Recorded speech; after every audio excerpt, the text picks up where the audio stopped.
Good morning. Good morning. Happy Monday. Running a little bit behind here this morning. I'm going to pull up my Facebook to make sure that you guys can hear me. I know it's notifying people right now, so hopefully start seeing you guys' comments soon. Hope you guys had a great weekend. You know, some Mondays are crazier than others. And so let's see if it goes. Having one of those crazy Mondays, as they say, trying to get ahead of things. Yeah, there we go. We are live, which is awesome. You know, I was thinking about, what do I want to share on this Monday mindset? And I don't know about you guys, as you go through life, right, it's a lot of ups and downs, and it's really, really easy to get just in a rut. It's really easy to get down and discouraged and not have the motivation that you need in order to keep going. And one thing that has really resonated with me, I don't know if I've shared it. I think I've shared it some on the Monday Mindsets from a leadership perspective, and just sharing kind of, we have a lot of changes going on in our organization. There's a book out there, What Got You Here Won't Get You There. And that applies to systems. That applies from a product standpoint. That applies most importantly from a people standpoint, which is often the hardest. And what got you there won't get you there. I mean, think about all the attacks you're under as a business. And you guys' business is a little different than mine with Reminder Media, right? I have a marketing business, but, products change, so tech changes, right? You have AI coming onto the scene. What you could sell yesterday maybe has to change for tomorrow because you have to deliver on the product and service that the client needs.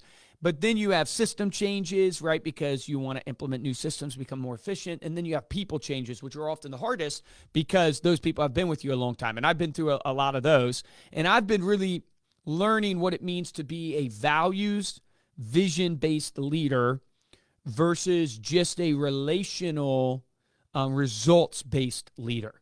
So it's almost like you could think about it as the two V's or two R's. It's like I'm relational and results-driven, which is awesome because I build great, strong relationships with you, Joe, or with you, Lily, or whatever, and I drive you to results.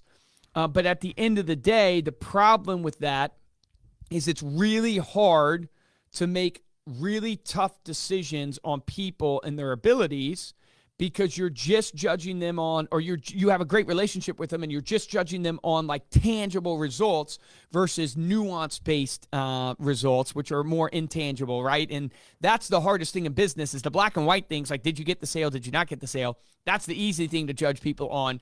Whether or not you're a good leader or not a good leader, whether or not you sold it the exact way it should be sold or you developed it the way it should be developed, that's a whole nother question in general. And so I'm really teaching and learning teaching myself these days, hey, you got to be a vision-based leader.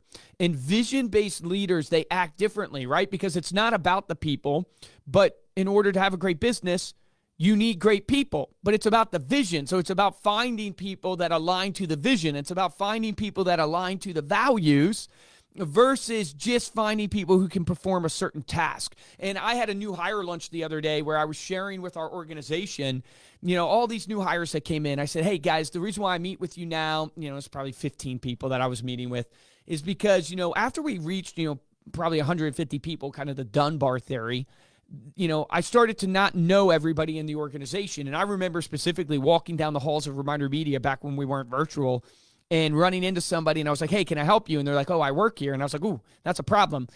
We got to start meeting with everybody when they come in so I can get to know them. Why? Because the greatest companies, as Simon Sinek says, it's not what they do, it's why they do it. And I realized really quickly, my gosh, I got to meet these people to make sure they're aligned to what we're trying to accomplish, because every person you lit on your team, you're giving a oar to. They're in your boat and they're rowing. And if you're not all rowing in the same direction with the same vision in mind, guess what happens? Your boat goes in a circle. And so I realized very quickly, hey, we're going a little bit in a circle here. Maybe one of the reasons why is because you're hiring people that you don't even know, and you're not even meeting with them to give them the vision. So I started to meet with the new hires.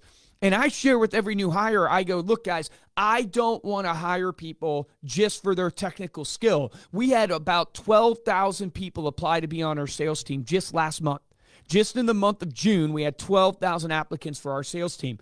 I can hire plenty of salespeople. There are a ton of them out there. I'm not just looking for a salesperson. I'm looking for people who want to empower entrepreneurs to live a life of freedom, because that's the vision for our organization. And, when I say this, it's kind of one of those, intangible things. Well, Luke, what do you mean?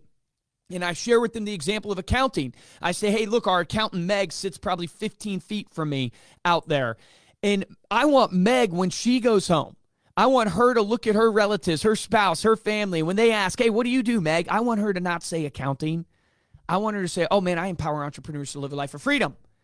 And probably at that moment, her family would look at her like, Meg's joined a cult. What the heck is Meg doing? I want Meg to say that. Why? And I challenge the team. I go, think about it. How does Meg empower entrepreneurs to live a life of freedom? How is Meg more vision-based just than performance-based, just than technicality-based? I said, think about it this way. Meg processes payroll. Meg pays the bills. Here's what I know. If Meg doesn't process payroll every time, on time, accurately, guess who's going to be upset?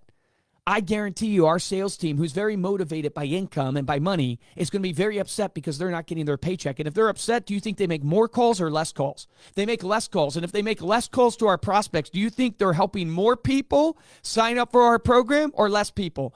Less people. So we're having less people come in, and if less people sign up for our program, do you think we're helping the industry be able to keep in touch with their database, to be able to drive referrals and repeat business, which is ultimately a commission check, which is ultimately the money they need to hire the people they need in their business to do the things they're not good at, to do the things they don't want to do so they can focus more in their zone of genius, more of the things they want to do, take it even bigger. They have the money to go on the vacations they want to go on. If they have kids, the money they need to send their kids to the schools they want them to go to. In essence, they have more freedom in their life because they got more referral and repeat business, which gave them a commission check, which gave them a tool to be able to move closer to having more freedom in their life. See, that's what Meg does. And if Meg doesn't show up every single day to empower entrepreneurs to live a life of freedom, then man, we can't have Meg on the team. If you're not vision-minded, I can hire plenty of accountants to pay the bills and to process payroll, but it is very hard to hire an accountant that goes, man, I'm here for the vision, and my technical skill set is I pay the bills and I process payroll. Salesperson,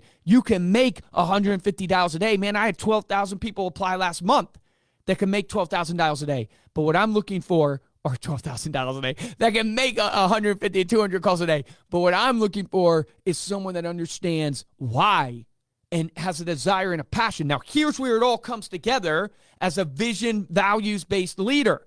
You make decisions of hiring, firing, everything that you do in your organization, from promoting to discipline to reward, based upon the fulfilling of the visions and the values. And what that ultimately does is it forces you and it reveals in your organization who's here, and they might be technically really good, but they don't care about the vision. And it also reveals something even greater than that. It reveals the people that the vision of the company is not propelling them to the vision they want for their life. That's really the key in all of this. You've heard Ed Mylett say, your vision's got to be big enough so your people's vision can fit inside your vision, which is 100% true. Shout out to Ed Mylett for that. All credit them. It's 100% true. But the key thing in that is that I've got to make sure, like Joe, if you're on my organization, I've got to find out what your vision is for your life in income, in career, in your title, in your education, and the impact you want to make. And I've got to make sure that as you fulfill that vision, that you make more money, that you grow in your career, that you have the balance in life that you want for family and work and all those good things, that it actually fulfills the vision of the organization. Because that's the beautiful thing, is when you have someone that comes in every single day and they're living out the vision that they have. They're accomplishing the growth that they want. It's totally selfish. It's all about them. It literally is 24/7. Everything they do is growing them and their life to where they want to go. But the effect of that is pushing the company to where it wants to go. Because as they do what they love to do, how they love to do it, and the way they want to do it, the company just grows. That is the magic. That is so hard to find. That is so hard to accomplish in every position, but that's what you're after, is that literally I come in every day and I do what I love to do and I do how I want to do it, But every day, because what I love to do aligns with what the company actually needs, it's a beautiful, beautiful thing. And I've just learned more and more. My challenge to everybody this Monday mindset is, hey, man, be a vision, values-based leader. Don't just be a relational, results-driven leader. Relational and results-driven is needed. Those are great skill sets. You should develop great relationships with your people. You should drive people to a tangible result. But at the end of the day, what's really going to skyrocket your organization, both in people and processes and everything that you're doing, is that you are relentless about the vision, and you say it over and over and over and over and over and over again, and you say no to things based upon that vision. You say yes to things based upon that vision. That is that is the great trait that grows great companies. And I will tell you this, do you know what your vision is? That's the reflection point. Do you know what you're trying to actually accomplish? Are you saying it over and over again, almost like you're a politician? It's your political campaign, make America great again. That is what you are just reiterating at every turn. And if you're not, man, you're missing a great opportunity to help you grow your business. That's my Monday mindset for you. A little bit of a rant there. That's what's on my mind this morning, as I'm a little behind on these Mondays. But hope you guys are doing well. Get out there and win this week for you, for your family, for your clients. Let's make it happen. Have a great one, guys. Thanks for tuning in.